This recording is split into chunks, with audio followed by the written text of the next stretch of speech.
This is Carl with the three things I'm watching for Monday, March 17th. Starting out, the consumer sentiment report that came out last week. To me, pretty poor.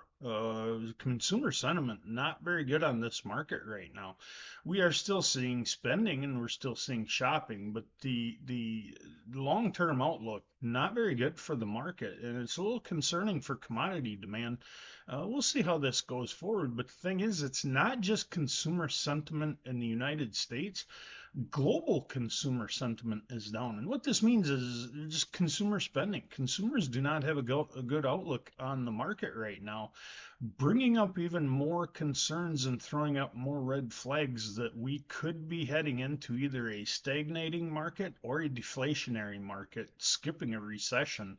Um, it could be a case of the economic news is so bad it causes a V bottom, but long-term outlooks do not look good for the economics, and it can turn, and I think it will turn, and it's probably not going to be a complete, meltdown in the markets. But we've already seen heavy selling pressure, and we need that to turn around.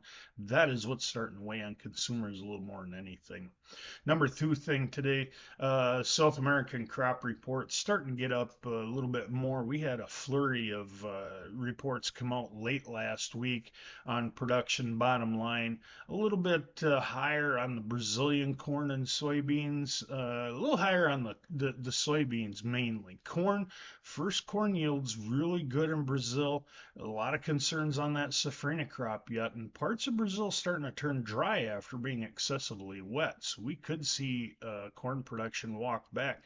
We did see Saffris walk back their soybean production number in Brazil last week by a rather large chunk. Still one of the largest out there at the top side of 172 million metric tons, but a fair reduction from their previous report. Found some abandoned acres. Be interesting to see if that continues. The other thing we're watching today, at least I am, is the U.S. drought. The drought did improve last week. Drought ratings benefited from the rains that moved through and the precipitation events. But the U.S. drought is twice as large as it was a year ago at this time, give or take, and the severity is a little more. Now, we do have plenty of precipitation events moving through again this week. We're going to get some rains, but boy, it is dry out there. You see these reports of the planters rolling down south, kicking up a lot of dirt.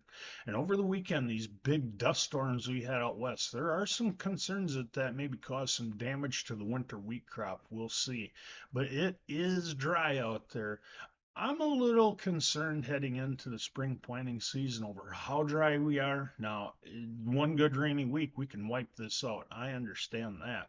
But the sheer, like I said, the size of the drought area this year, a little bit more concerning than those in the past. Wouldn't be surprised we can see a little bit of risk premium start leaking into the market, especially with the lack of fresh news. Those are the three main topics I'm watching today.